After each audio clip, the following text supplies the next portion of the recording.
1절로 6절까지의 말씀입니다. 한 절씩 교독하고 마지막 절은 같이 보도록 하겠습니다. 여인에게서 태어난 사람은 생애가 짧고 걱정이 가득하며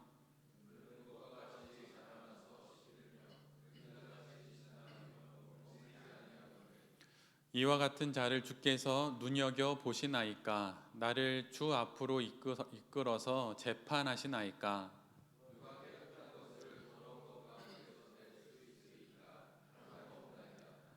그의 날을 정하셨고 그의 다할수도 주께 있으므로 그의 규례를 정하여 넘어가지 못하게 하셨사온즉 그에게서 눈을 돌이켜 그가 품꾼같이 그의 날을 마칠 때까지 그를 홀로 있게 하옵소서. 아멘. 예, 오늘은 욥기 14장의 말씀을 갖고 방향을 잡고 가는 사업, 방향을 잡고 가는 사업이라고 하는 제목으로 함께 하나님 말씀을 나누도록 하겠습니다. 욥기 12장에서 시작된 욥의 변론이 14장에 이르도록 계속 이어집니다. 12장, 13장, 14장 그 세 장에 걸쳐서 욥이 자신을 끊임없이 변호하고 있어요. 깊은 체념에 빠진 욥은 금세 시들어버리는 꽃과 같고 햇볕에 잠시 나타났다가 사라지는 그림자같이 그렇게 사라져서 하나님께서 보시기에, 그 영원하신 하나님께서 보시기에 정말 짧은 인생을 살아가는 이 자신과 같은 하찮은 인간을 왜 이렇게 눈여겨보시고 왜 심판하시냐고 그렇게 욥은 하나님께 호소합니다. 한마디로 이걸 정리하자면 이거죠. 너무하다는 거예요. 너무 가혹하다는 것입니다. 여러분 혹시 사업을 하시면서 지금까지 사업을 경영하시면서 어떤 일을 만났을 때 너무 가혹한 거 아닌가? 너무 지나친 것 아닌가? 내게 굳이 이런 일이 주님 이런 일까지 허락하셔야 합니까? 라고 느껴보신 적이 혹시 있으십니까? 그런데 욥이 지금 그런 상황이에요. 그래서 결국 욥은 하나님께 이렇게 이야기를 합니다. 제발 당신의 그 시선을 내게서 치워달라고 그렇게 욥이 하나님께 이야기를 해요. 달리 말하면 이런 거죠. 관심 끊어라. 내가 하는 일, 나의 인생 이런 거에 대한 관심을 제발 끊어달라 이렇게 욥이 호소합니다. 들판에 나가서 온몸이 땀에 흠뻑 젖도록 열심히 일한 일꾼이 간절히 바라는 게 무엇일까요? 여러분 혹시 그 대학 다니면 보통 다 해보는데 남자들은 막노동 같은 거 해보잖아요. 막노동을 아침에 5시에 인력사무소에 가서 기다렸다가 6시쯤에 이제 뽑혀서 갑니다. 그럼 가면 한 번도 일해보지 않았던 곳에 가서 한 번도 손에 쥐어보지 못한 그 기구를 들고 일을 해야 될 때가 있죠. 저도 그렇게 일을 해본 적이 있는데 뭐 망치질을 해서 기차 레일을 뜯어내거나 아니면 이렇게 드릴이죠. 큰 거 드릴 이걸로 막 낯선 집에 가서 그걸 다 부시는 일을 하거나 막 그렇게 해야 합니다. 근데 여러분 그렇게 막 아침 7시부터 그렇게 일을 하다 보면 간절히 원하는 게 무엇일까요? 잠깐 쉬는 거예요. 제발 한 20분, 30분 정도라도 정말 쉬면 좋겠다. 근데 나를 데려간 그 사장이 잠깐 쉬자 이렇게 말하지 않으면 쉴 수가 없는 거죠. 계속 막 그걸 합니다. 그러다가 사장이 11시쯤 되면 뭐 제가 안 쉬니까 안군 잠깐 쉬어서 빵 하나 먹고 우유 먹고 좀 쉬자 이렇게 얘기하면 그때 먹는 빵이 그때 먹는 우유가 제가 지금까지 먹어봤던 우유하고 빵 중에 제일 맛있었어요. 참고로 제 처갓집은 목장을 합니다. 젖소 목장을. 근데 거기서 먹었던 우유보다 제가 그때 막노동을 하면서 먹었던 그 빵, 그 단팥빵하고 그 우유가 제일 맛있었어요. 지금도 안 잊혀집니다. 근데 왜 이렇게 맛있을까요? 정말 몸은 피곤하고 정말 힘들어 죽겠는데 그때 잠깐 쉬어서 이 더운 몸, 이 땀 나는 거 잠깐 쉬어서 정말 한숨 돌리고 싶은데 그때 그걸 딱 주니까 너무 살 것 같은 거예요. 정말 맛있게 먹었던 기억이 있어요. 그런데 지금 욥이 하나님께 이렇게 간청하는 거예요. 그냥 하나님 주세요 이게 아니라 하나님 정말 이거 하나만 잠깐이라도 허락해 주세요. 땀을 흠뻑 아침부터 오후 떼학볕에서 열심히 일했던 그 일꾼이 시원한 물 한 잔 마시러 저기 물 들어가서 한 잔 착 마실 그 단 몇 분의 시간만이라도 제발 나에게 허락해 달라고, 정말 허락해 달라고 간절히 하나님께 요청을 합니다. 욥이 지금 자신이 맡고 있는 그 삶이 그렇게 말라버렸어요. 완전히 그 햇볕 아래에서 완전히 모든 것이 말라버렸고 완전히 다 사그러들어 버린 그런 고통 가운데 있기에 이런 짧은 그 희망의 시간을 원하는 거예요. 나무가 이렇게 도끼꾼, 나무꾼에 의해서 딱 베어지더라도 다시 거기서 잠깐 조그만 움이 돋아나면 그걸 통해서 다시 그 나무가 희망을 가질 수 있게 되는데, 제발 내게 그런 작은 희망이라도 좀 볼 수 있도록 그 작은 것 하나만이라도 허락해 달라고 그렇게 하나님께 요청을 합니다. 지금 욥이 겪고 있는 고통이 바로 그런 고통이에요. 고통은 이 세상의 모든 이들을 낯선 존재로 만들어 버립니다. 언제 끝날지 모르는 그 고통 속에서 친척에게서, 친구에게서, 그리고 가족에게서, 심지어 자기 자신에게서도 고통을 겪고 있는 그 자신의 모습은 매우 낯설게 느껴져요.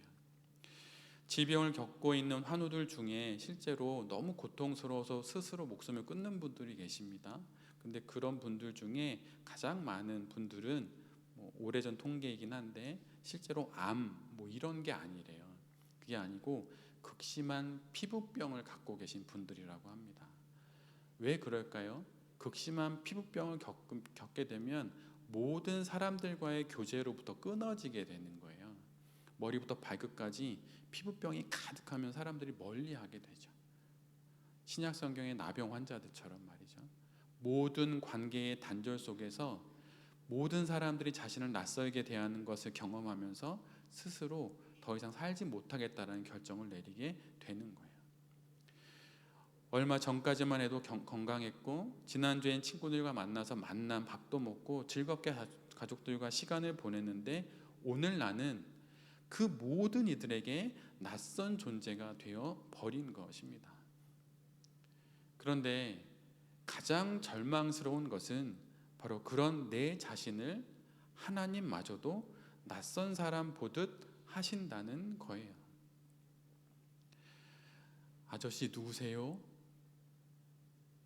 이 말은 치매에 걸린 노모가 아들에게 던졌던 말입니다. 같이 차를 타고 가는데 뒤에 앉아 계신 어머님이 앞에 운전하는 아들을 보고 이렇게 얘기한 거예요.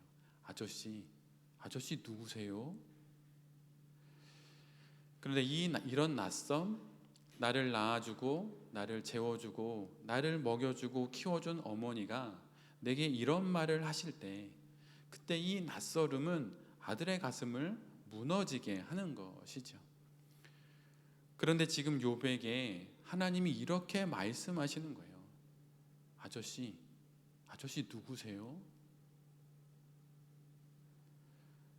더더욱 욥이 하나님이 자신을 그렇게 대하는 것처럼 느끼는 이유는 가족들도 그리고 가장 친한 친구들마저도 욥을 그렇게 대하기 때문입니다. 세상의 모든 사람들이 나를 버리고 나의 몸과 나의 영혼을 절망의 문 앞으로 몰아간다 하더라도 나를 사랑해주고 믿어주는 한 사람, 가족들만 있다면 그가 누가 되었든 어떤 상황에 있든 그 절망의 문을 밀치고 다시 일어설 수 있습니다. 가족은 그런 거죠. 어미에게는 자식이 그런 존재일 수 있고 아비에게는 자신이 부양해야 하는 사랑하는 아내와 그 자녀들이 그럴 수 있어요. 그런데 오늘 본문의 욥은 다시 일어설 수 있는 마지막 희망인 가족으로부터도 버림을 받습니다. 친구들 역시 마찬가지이죠.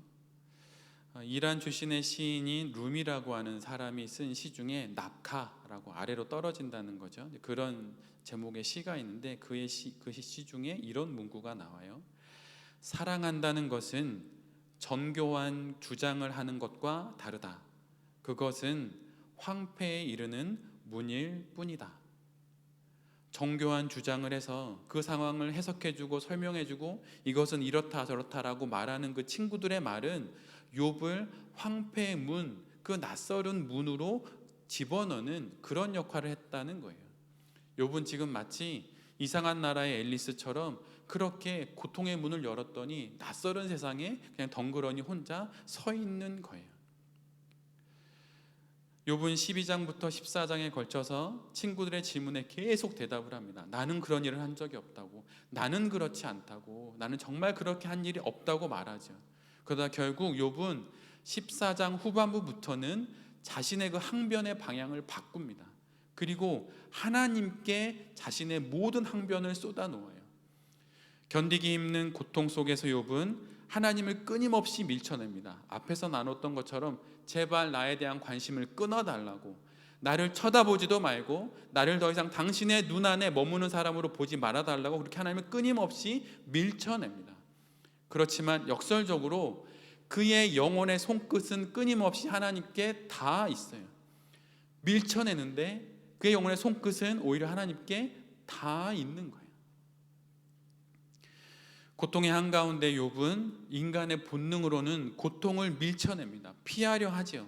하지만 여전히 그 한가운데서 그 영혼의 중심은 끊임없이 한 곳을 향하고 있는데 그것이 바로 하나님께라고 하는 거예요. 비록 고통 가운데, 절규 가운데, 시련 가운데, 여러 어려움 가운데 흔들리고 심지어 하나님을 밀쳐내려고 하지만 그 영혼의 손끝만은 하나님께 다 있는 거예요. 흔들릴지언정 그 영혼의 방향을 결코 놓치지 않았던 것이 바로 욥이라고 하는 사람입니다. 욥기 19장 25절로 26절에 욥은 이렇게 이야기를 해요. 내가 알기에는 나의 대속자가 살아계시니 마침내 그가 땅 위에 서실 것이라. 내 가죽이 벗김을 당한 뒤에도 내가 육체 밖에서 하나님을 보리라. 내가 어떠한 시련을 겪고 어떠한 상황이 되었든 결국 그 땅에 하나님이 서실 것이라고 그는 고백합니다. 그곳에서 나의 가죽이 벗김을 당할지라도, 내가 그래서 나의 육체 밖에 거하게 될지라도 내가 그곳에서 하나님을 보게 될 것이라고 이야기를 해요. 이것이 그의 고백입니다. 메시지는 이렇게 번역을 합니다. 그러나 나는 아네, 하나님이 살아 계심을, 그분은 나를 되살려 주시는 분, 그분이 마침내 땅에 우뚝 서실 것이네. 나 비록 하나님께 호된 벌을 받았지만 그분을 뵐 것이네. 내 두 눈으로 직접 하나님을 뵐 것이야. 오, 어서 빨리 그날이 왔으면. 이것이 욥이 이 고통 가운데 그 영혼의 손끝으로 하나님을 만지며 그가 마지막으로 했던 그의 고백입니다. 그런데 고통을 겪으면, 시련을 만나면 그 하나님이 보이질 않아요. 그저 하나님을 밀쳐내고 싶고 제발 그 시선을 거두어달라고 말하고 싶고 제발 나를 아는 체 하지 말아달라고 그렇게 이야기를 하는 것이죠. 저에겐 딸과 아들이 있습니다. 그런데 첫 아이가 제가 신대원에 늦은 나이에 38에 신대원에 입학을 했는데 그때 저의 첫 아이가 딸아이가 태어났어요. 근데 이제 신대원이 공부를 워낙 많이 해야 되고 또 늦게 신앙을 하다 보니까 외워야 할 것도 많아서 거의 집안을 돌아보지를 못했습니다. 그런데 첫 아이가 태어나서 한 22개월쯤 됐을 때 일이에요. 그날도 여러 일을 마치고 저녁에 집에 들어갔습니다. 감사하게도 그날도 금요일 저녁이어서 조금 학교의 일을 다 마치고 아르바이트도 마치고 이제 집에 갔지요. 그래서 이제 집에 들어가서 오랜만에 이제 아이를 22개월 된 아이와 함께 막 놀다가 이제 잠자리에 들 시간이 되어서 아내와 함께 셋이서 방에 들어갔습니다. 그런데 아이를 이제 함께 재우고 나서 아내가 아이를 재워놓고 제게 본인이 그날 새벽에 꾸었던 꿈을 저에게 이야기를 해 주었어요. 이제 아내가 저한테 이야기를 하는 것입니다. 아내의 말이에요. 새벽에 꿈을 꾸었는데 어느 마을에, 제 딸 이름이 시울인데 22개월 된 딸인 시울이, 아장아장 거는 아기잖아요. 그 시울이와 함께 제가 있었어요. 아내의 말투입니다. 제가 있었어요. 그런데 갑자기 동네 사람들이 갑자기 몽둥이를 들고 시울이와 저에게 몰려오더니 막 이렇게 방망이질을 하듯이 막 몰려오는 거예요. 그리고 아내에게 이렇게 말을 했다고 합니다. 시우리를 가리키면서 이 아이는 사실 사람이 아니라 호랑이가 변신해서 아기가 된 것이에요. 그래서 이 아이를 잡아서 죽이지 않으면 당신이 제일 먼저 죽고 그다음에 동네 사람들이 다 물려 죽어요. 그러더니 일순간 동네의 모든 사람들이 시우리를 잡으려고 쫓아가고, 그래서 저도 얼떨결에 같이 그냥 쫓아갔어요. 그런데 시우리가 막 도망다니면서 그냥 우는 거예요. 22개월 된 조그만 아이가 막 도망다니면서 막 우는 거예요. 얼마나 시간이 지났을까? 도망다니면서 울고 있는 시우리를 보면서 저는 너무 가슴이 아팠어요. 어떻게 해야지? 어떻게 해야지? 그러다가 이런 생각을 했어요. 내가 차라리 이 아이에게 잡혀 먹히고 말지 저 작은 것을 어떻게 죽이나. 이러다가 아내는 새벽에 잠에서 깨어났고 일어나서 자고 있는 아이를 보면서 그렇게 울었다고 해요. 부모의 사랑이 이런 것이죠. 차라리 내가 호랑이인 아이에게 잡혀 먹혀 죽더라도 자식을 지켜주려는 것이 부모의 마음입니다. 제가 이 이야기를 들으면서 마음 한구석이 좀 짠해오기도 했고, 다른 한편으로는 참 마음 고운 아내랑 결혼을 했구나 이런 생각을 하게 되었어요. 이건 꿈이지요. 그런데 실제로 있었던 일을 제가 한 가지 이야기를 해드릴게요. 북한에서 있었던 일입니다. 그 광경을 보고 북한의 어떤 시인이, 탈북한 시인이 내 딸을 100원에 팝니다 라고 하는 시를 적었어요. 제가 그 시를 한번 읽어드릴 테니 한번 그 장면을 떠올리면서 한번 잘 들어보세요. 그 한 엄마와 한 딸아이가 시장 바닥에 둘이 이렇게 서 있는 거예요. 그 여인은 초췌했다. 내 딸을 100원에 팝니다. 그 종이를 목에 건 채 어린 딸 옆에 세운 채 시장에 서 있던 그 여인은, 그는 벙어리였다. 팔리는 딸 애와 팔고 있는 모성을 보며 사람들이 던지는 저주에도 땅바닥만 내려보던 그 여인은, 그는 눈물도 없었다. 제 엄마가 죽을 병에 걸렸다고 고함치며 울음 터치며 딸애가 치마폭에 안길 때도 입술만 파르르 떨고 있던 그 여인은, 그는 감사할 줄도 몰랐다. 당신 딸이 아니라 모성애를 산다며 한 군인이 100원을 쥐어주자 그 돈을 들고 어디론가 뛰어가던 그 여인은, 그는 어머니였다. 딸을 판 100원으로 밀가루빵 사들고 허둥지둥 달려와 이별하는 딸의 입술에 넣어주며 용서해라 통곡하던 그 여인은. 이 시는 내 딸을 100원에 팝니다 라고 하는 제목의 시입니다. 실제로 북한에서 고난의 행군이 한참이던 시절에 시장 한켠에서, 장마당이라고 부르는데, 한켠에서 내 딸을 100원에 팝니다 라고 하는 편말을 목에 건 한 여인이 옆 딸을 세워놓고 딸을 100원에 판 거예요. 그 딸을 팔아서 그 몸값으로 100원을 받습니다. 그리고 딸을 버리고 막 시장 안으로 뛰어가는 거예요. 그러더니 밀가루빵을 하나 사서 팔려갈 굶주리고 있는 그 딸아이의 입에 넣어주면서 그 광경을 본 시인이 그걸 적게 된 거죠. 질병으로 죽어가는 그 어미가 자신의 딸아이에게 줄 수 있는 마지막 모성이 바로 이것이었던 거예요. 아마도 그 딸아이가 먹은 것은 빵이 아니라 어머니가 줄 수 있는 마지막 사랑이었는지도 모르겠어요. 그런데 이런 사랑을 우리 모두가 하나님으로부터 받고 있는 것입니다. 그리스도인이란 삶의 형통과 고통, 이 둘 중 어디든, 그리고 또 어떤 상황이든 여전히 자신은 하나님의 손안에 있음을 기억하는 사람들이에요. 하나님의 낯이, 그분의 얼굴이 여전히 나를 향하고 있음을 아는 자가 바로 그리스도인입니다.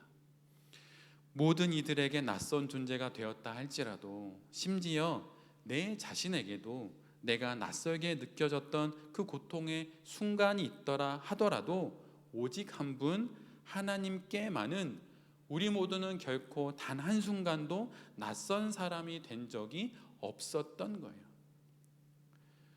우리가 수없이 많은 고난과 어려움을 겪는다 하더라도 우리 모두는 언제나 하나님께 낯익은 사람들이에요. 비록 나의 지금 모습과 나의 형편들이 내가 바라봐도 너무 낯설게 느껴지는 나의 모습이라 하더라도, 우리 모두가 기억해야 할 것은 바로 하나님께 나는 낯익은 존재라고 하는 사실을 잊지 않는 거예요. 그리고 하나님의 낯이 우리를 향하고 있다면 우리는 다시 한 걸음 내디뎌 삶을 살아갈 수 있는 것입니다. 사업을 하다 보면 어려운 일을 당할 수 있어요. 좀처럼 풀리지 않고 열리지 않는 사업의 앞날에 힘이 듭니다. 그럴 수 있지요. 그럴 때 여전히 나를 향하시는 하나님의 그 사랑을, 하나님의 그 모성애를 잊지 않는 우리 모두가 될 때 우리가 그 시간도 잘 지나갈 수 있는 거예요.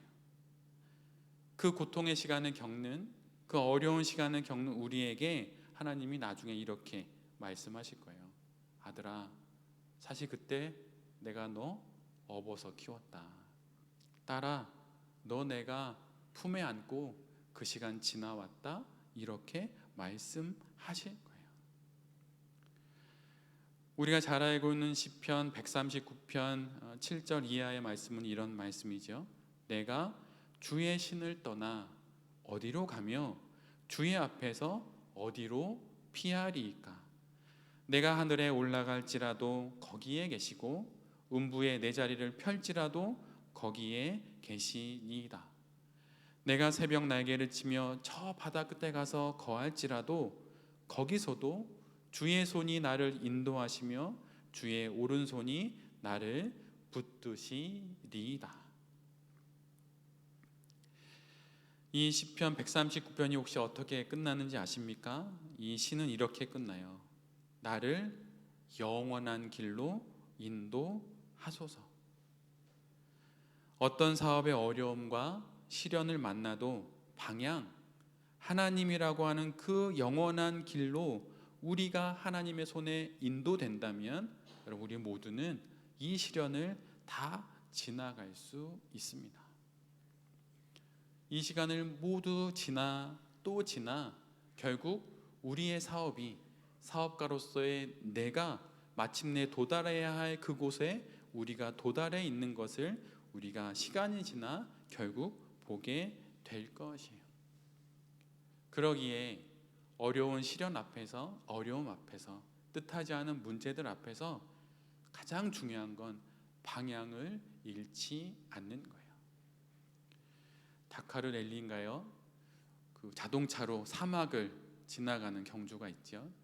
한 사람은 운전을 하는데 그 옆에 아무것도 안 하고 책만 들여다보는 한 사람이 있어요. 그 사람이 하는 역할은 무엇입니까? 방향을 알려주는 거예요. 여기 돌면 바위다. 이거 돌면 사막이야. 여기서 좌회전해야 돼. 방향을 알려주는 거예요. 우리가 매주 수요일 날 이렇게 모여서 예배드리는 이유가 무엇입니까? 바로 그 방향을 다시 잡는 거예요.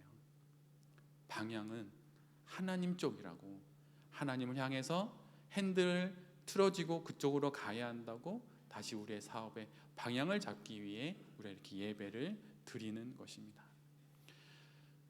이 시간 여기 계신 모든 대표님들과 또 이 말씀을 전하는 제 자신이 방향을 잘 잡고 그렇게 하나님을 향해 걸어갈 때 마침내 우리가 하고 있는 모든 사업이 하나님이 이 땅에서 그토록 찾고 계시는 돈이 주인이 아닌 하나님이 주인인 그 사업이 될 것입니다. 그 마음으로 사업을 경영함으로 하나님께서 찾으시는 사업, 그 사업가가 여기 계신 모든 대표님들이 되실 수 있기를 간절히 기도드립니다. 아멘.